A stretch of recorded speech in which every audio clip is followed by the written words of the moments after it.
you like want to be this huge vehicle of change, but you realize then that you're actually just a little cog in the wheel. Yeah. You're like one small thing in this larger like effort of like, I guess, advancing progress, and you have to be comfortable with that because it's not about you, Exactly. you know. And I think that is a very humbling thought. And so I was 11 and I was already reading books about like war and like occupied territories. Really? Yeah, and I used to be like this really emotional kid. Like I'll read until like 2 a.m. and I'll go like under my covers and I'll cry because I think the world is terrible. Oh my. Yeah. But I mean, I was also like a kid, you know, like I just didn't really understand, I think back then, what was going on. It just felt like whenever I read these things, I felt like something was wrong. Like there was some sort of injustice, but I didn't know the language for it.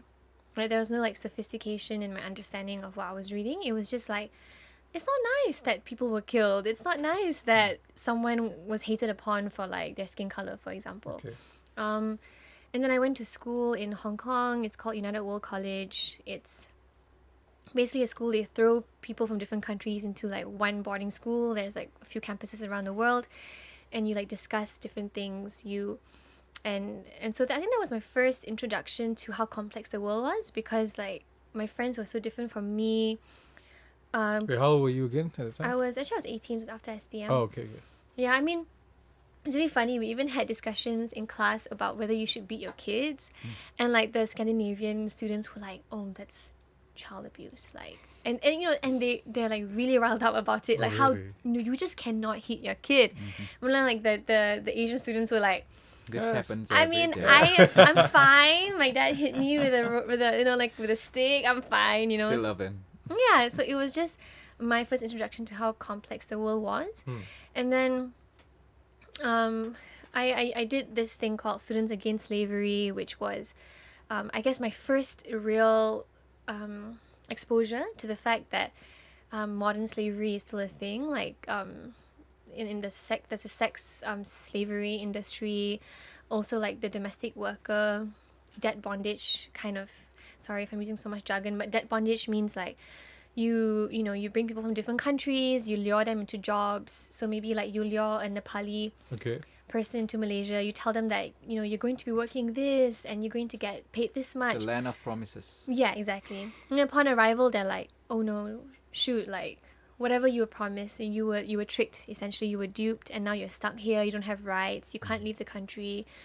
So I guess when I was younger, like when I was in Hong Kong, I felt like, wow, shit, like I've been living such a sheltered life in a way.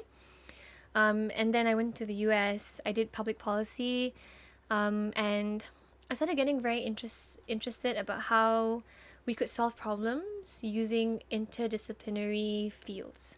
So I used to think very, I guess, black and white. Like, okay, if you want to solve problems, like you have to be like you have to work in an NGO, or you work a noble job, like you could be a doctor. Correct, yeah. But now I realize like there are so many ways you can add value to the world. I mean, like you guys, you know, you're in like the music industry. I mean, you don't know how much you like touch people as well with what you do, right? And Actually, we don't know. and okay, where am I going with this? I mean, so essentially, like I also like I'm a huge fan of like reading autobiographies, and I like reading books by people who inspire me. So I love reading like Michelle Obama, Barack Obama, and I think one thing I started learning more of as I got older is that you can't kind of like assume like rainbows, right? Like when you want to solve things, I think when you think about solving issues and you have like this mindset that it's going to be easy, that you're going to be able to like change people's minds fast. Instantly, Yeah, yeah. it's just not true. And I think I went through a phase where like I also got really angry with like people who didn't understand the world the way I saw it. Like, how can you not think this is wrong? You know, this is terrible. Like you know, and then I realized, well, in a way, why I think this way is because I've been exposed to certain things that has allowed me to develop thoughts in this way, and some people haven't been exposed, right? And So now when I think about solving problems, I think I'm like I feel less, I would say frustrated because I first understand that it's not going to be easy. It's an ongoing process, and maybe in your Yeah. lifetime, it's not Yeah, gonna be. Yeah. yeah.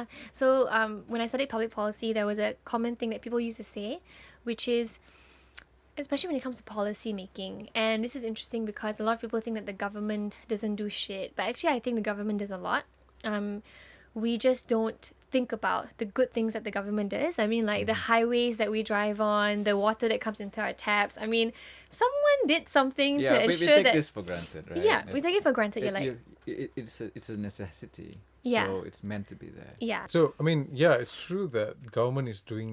When you say like the government is doing is, I mean, the thing like building up roads, giving clean water, I feel like it shouldn't be a baseline anymore. I feel the baseline right now in this current modern era is universal healthcare. I feel that's the baseline because anyone can give you a road. I mean, in fact, if a government builds a road, someone of their family is being rich. I know someone who actually like gets a contract from the government just by fixing the lights in the road, and he's a millionaire just by doing that. yeah. But I mean, like many countries still don't have like basic roads. Really? Yeah, like I think quite- even in like East Malaysia. Yeah, East Malaysia, like highway. I mean, building highways has always been like something that East Malaysians have been asking for, and it's taking a while. Yeah. But the reason I brought that up is more like going back to my point earlier, Okay. where when I was in the US and doing public policy, one of the things that we often talked about was how we need to be comfortable being a cog in the wheel. What's that? So kind of like there's a wheel moving, right? Okay. And say like there are wheels on like a vehicle, you want to progress forward, right? Sometimes, despite your best efforts, say like you really try to change a system, in your lifetime, the vehicle might move very like slowly, right? And maybe you like want to be this huge vehicle of change, but you realize then that you're actually just a little cog in the wheel. Yeah. You're like one small thing, in this larger like effort of like I guess advancing progress, and you have to be comfortable with that because it's not about you, Exactly. you know. And I think that is a very humbling thought.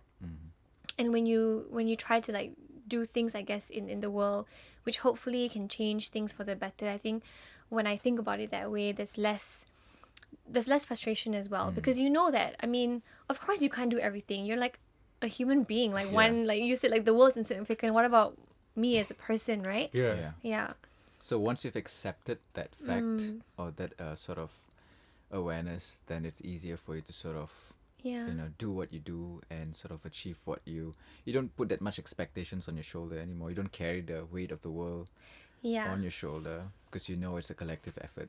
Yeah. Yeah. But funny though, because the thing is that right now, the definition of success, everyone wants to be the next. Who's that guy? SpaceX, Elon Musk. Everyone wants to be the next. I think I mean, not you, because you are. Yeah, I Leave was me also out gonna of be like, it. really reckon you? Yeah, because like for them, like can you remember like everyone was like when we were young, we are still young right now, but when we were younger, younger, right? Yeah. Everyone wants to be like, you know what? I'm good if I'm a millionaire, but right now it's not enough. I want to be the next billionaire because in future there will be no more billionaire. There will be trillionaires, and everyone's definition of what's a success is. No one wants to be the cog in the wheel, like what you say. Yeah. Yeah, everyone wants to be Yeah. like, I want to be the next guy. If I'm the backstage guy, that means I'm a loser. Like that is why right now I feel individualism is so rampant that it is screwing up the whole ecosystem because everyone thinks like I'm not gonna get screwed up by the system, so I'm okay with it. You guys who are down there, you are going to get screwed up by the system. It's because you guys don't work as hard as I am.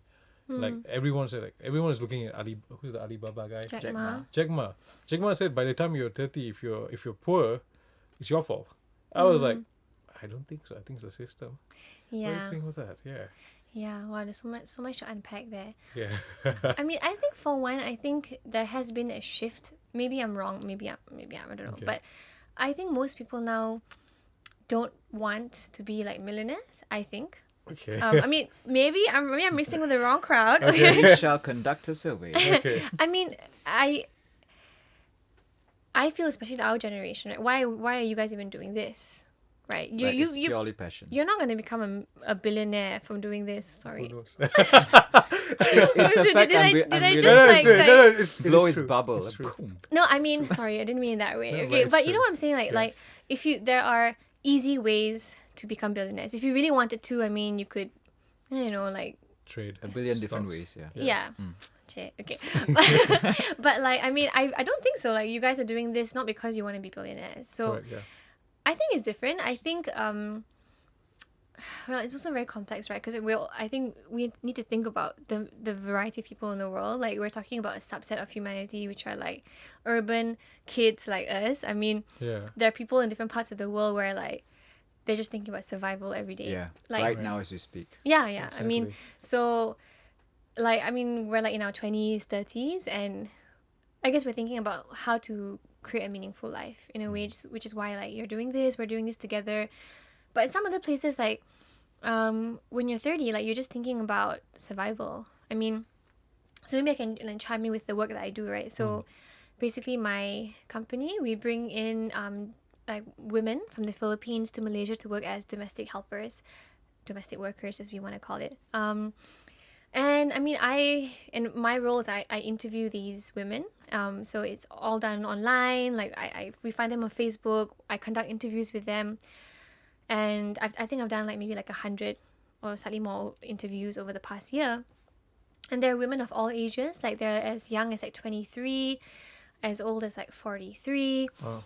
And what do they want to do? Like they want to come to Malaysia because they want to support their families. It's always like the first thing. I need to support my family. Like I'm the sole breadwinner. Like I have 4 younger siblings, and when they come here, like they're separated from their families. They earn, I mean, nowhere near what we would envision. We would leave a country for. But that's what they do, and they don't think about what we think about day to day. I mean, the workers that I work with, they're struggling for basic things. Like we want to make sure we're not overworked. Like I think that's one of the primary things they complain about. Like when I sit in the restaurant or when Yeah. I'm the car wash area, they said like we work 7 days a week. yeah, Like, and they just give you that that smirk. Yeah. Like you're here for a car wash and this is our 100th car and it doesn't Yeah. end. Gosh. yeah.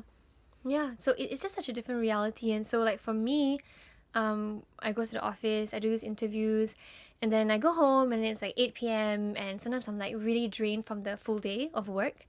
It can be quite emotional sometimes, when you hear stories. I think that's my favorite part about the job. Like you hear like so many stories, like some women who like were brought into like Italy, like trafficked there, and then they had to smuggle their way to like Spain. I mean, like just these crazy Wow. stories.